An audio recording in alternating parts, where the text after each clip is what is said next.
ఈ రోజున కేంద్ర మంత్రి టూరిజం మంత్రి శ్రీ గజేంద్ర సింగ్ షెకావత్ గారిని కలవడానికి నేను నాతో పాటుగా టూరిజం ప్రిన్సిపల్ సెక్రటరీ వాణిప్రసాద్ గారు అట్లాగే ఎండి టూరిజం ప్రకాష్ రెడ్డి గారు ఇద్దరు అధికారులు కలిసి రావడం జరిగింది. వారికి కలవడం జరిగింది వారి నివాసంలో. వారు తెలంగాణ రాష్ట్ర టూరిజం అభివృద్ధి కోసం సంపూర్ణ సహకారం అందిస్తామని చెప్పడం జరిగింది. ఈ రోజున తెలంగాణ రాష్ట్రానికి ఉన్నటువంటి ఈ టూరిజం అభివృద్ధి చేయడానికి ఉన్న అవకాశాలు వేరే రాష్ట్రంలో ఇంత పెద్ద ఎత్తున లేవు. వాటన్నిటి కూడా అంటే అది మెడికల్ టూరిజం అయినా, ఎకో టూరిజం అయినా, టెంపుల్ టూరిజం అయినా, వీటితో పాటుగా ఉన్నటువంటి టూరిస్ట్ ప్లేసులు కూడా ప్రమోట్ చేయడం కోసం కేంద్ర ప్రభుత్వం నుంచి ఆర్థిక సహకారం కూడా అందిస్తామని చెప్పడం జరిగింది. ఈరోజు రాష్ట్ర ప్రభుత్వం కూడా గతంలో కంటే ఎక్కువ నిధులు కేటాయించడం జరిగింది. ఈరోజున అంతర్జాతీయ స్థాయిలో ఉన్నటువంటి టూరిస్టులను రప్పించడం కోసం మధ్యలో కొన్ని అవాంతరాలు ఉన్నాయి. వారి యొక్క వీసా ప్రాసెసింగ్ కావచ్చు, అట్లాగే వచ్చేటువంటి పేషెంట్స్కు మల్టిపుల్ వీసాస్ గురించి కావచ్చు, అట్లాగే స్టూడెంట్స్ సంబంధించి కూడా వీసా సంబంధించి కానీ దాన్ని కూడా ఫెసిలిటీ చేస్తామని చెప్పడం జరిగింది. అట్లాగే ఈ రోజున ఇతర రంగాలకు సంబంధించి కూడా టూరిజంలోనే ఈ యొక్క ఏదైతే లీగల్ ఇష్యూస్ ఉన్నాయో కొన్ని 1-2 చోట్ల అవి కూడా సార్ట్అవుట్ చేస్తామని చెప్పడం జరిగింది. నిధులు కూడా వీలైనంత మేరకు నిధులు కూడా కేటాయిస్తామని చెప్పడం జరిగింది. రాష్ట్రంలో, దేశంలో, అంతర్జాతీయ స్థాయిలో ఉన్నటువంటి టూరిస్ట్ రప్పించడం కోసం అన్ని రకాల మార్గాలను అన్వేషిస్తూ దానికి సహాయం అడగడం జరిగింది. దానికి వారు సంపూర్ణంగా సహకరిస్తారని చెప్పడం జరిగింది. తెలంగాణ రాష్ట్రం ఈ రోజున 9వ స్థానంలో ఉంది. జాతీయ స్థాయిని చూసి పోల్చుకుంటే తెలంగాణ రాష్ట్రం టూరిజం ప్లేస్లో 9th ప్లేస్లో ఉంది.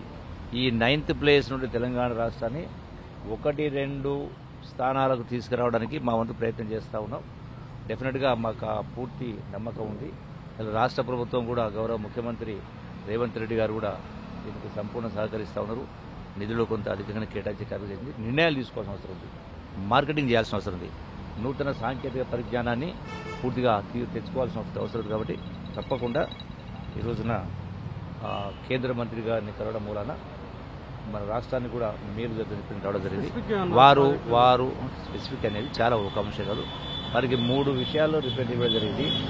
Ongoing projects and new projects కోసం సహకారం, రెండవది ఈ యొక్క ఎకో టూరిజం గురించి దానికి సపోర్ట్ అడగడం జరిగింది, అట్లాగే మెడికల్ టూరిజం గురించి కూడా కేంద్ర ప్రభుత్వం సహకారం జరిగింది. ఈ 3 రంగాల్లో కూడా వారు సంపూర్ణ సహకారం ఇస్తే చెప్పడం జరిగింది. Thank you very much. Okay, అన్ని లేక్ టూరిజం ఉంది, ఎకో టూరిజం ఉంది, టెంపుల్ టూరిజం ఉంది, మెడికల్ టూరిజం ఉంది, అన్ని రకాల టూరిజం ఉన్నాయి. చాలా మందికి తెలియక కూడా రావడం లేదు. ఆ ప్లేసెస్లో కొన్ని కనీస వసతులు కూడా ఏర్పాటు చేయాల్సిన అవసరం ఉంది. వాటి ఏర్పాటు చేస్తూ అన్ని వర్గాల ప్రజల్ని, అంటే ఇలా ప్రపంచం నుంచి రప్పించడానికంటే మొదలు మన రాష్ట్రంలోనే 4 కోట్ల జనాభా ఉంది. ఒక హైదరాబాద్లోనే 1,40,00,000 జనాభా ఉంది. దేశంలో 140 కోట్ల మంది ఉన్నారు.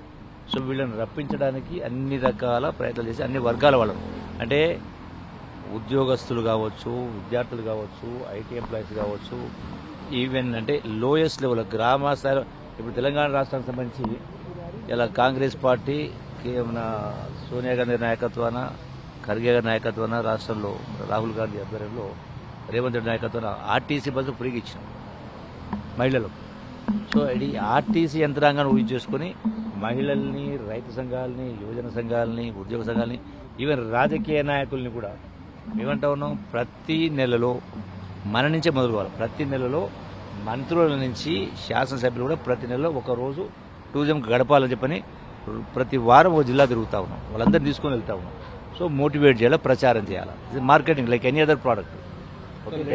కాపాడే ప్రయత్నం మీరు చేస్తుంటే, లేక్స్ చెరువులను కాపాడే ప్రయత్నం చేస్తుంటే మీ పైన విమర్శలు వస్తున్నాయి. మీరు కేవలం ప్రతిపక్ష నాయకులను టార్గెట్ చేసి వాళ్ళ ఇల్లు కొడుతున్నారు. విమర్శలు రావడం ప్రజాస్వామ్యంకు ఒక లక్షణం. డెఫినెట్గా ప్రజాస్వామ్యంలో ఎవరు చేసే పని వాళ్ళు చేయాలి. తప్పులు ఉంటే గొంతెత్తారు. దాన్ని పెద్దగా దానికి బాధపడాల్సిన అవసరం ఏం లేదు. డెఫినెట్గా ప్రజాస్వామ్యంలో లక్షణమే అది ఉండాల్సిందే కదా, ఎందుకు నోరు నొక్కాలా? డెఫినెట్గా ప్రభుత్వం గతంలో చేయనటువంటి ఎక్కడ తప్పులు జరిగినా ఆ తప్పులు సరిచేయాలి కదా. మరి ప్రభుత్వం చెప్తే ఇంకెవరు చేస్తారు? డెఫినెట్గా చేస్తారు. ఇన్కన్వెన్షన్ సెంటర్ ప్రభుత్వం ఈ రోజు గులగొట్టింది. బఫర్ జోన్ చెరువులను మీరు పర్యాటకం ఇప్పుడు క్వశ్చను ఇప్పుడు రెండు ప్రధానంగా ప్రభుత్వ ఆస్తుల్ని ఎవరు అక్రమంగా ఆక్రమించినా కూడా ఇది ప్రజల ఆస్తి కదా, ప్రభుత్వ ఆస్తి ప్రజల ఆస్తి, కాబట్టి డెఫినెట్గా దాన్ని ప్రొటెక్ట్ చేయాలా. అంటే we have to send A message. గతంలో ఏం జరిగిందో భవిష్యత్తులో ఇటువంటివి జరగకుండా ఉండాలంటే జాగ్రత్తలు తీసుకోవాలా, అందులో భాగంగానే తీసుకుంటా ఉన్నాం. మీరు హర్షించాలా. Thank you. నాయకుల ఇల్లు కూడా ఉన్నాయి, వాటిని కూలగొట్టట్లేదు. ఎవరు రోజు చాలా మాట్లాడుతుంటారు. ప్రధానికి వ్యవస్థ ఉంది కదా, వ్యవస్థ ఉంది, అధికార యంత్రాంగం ఉంది.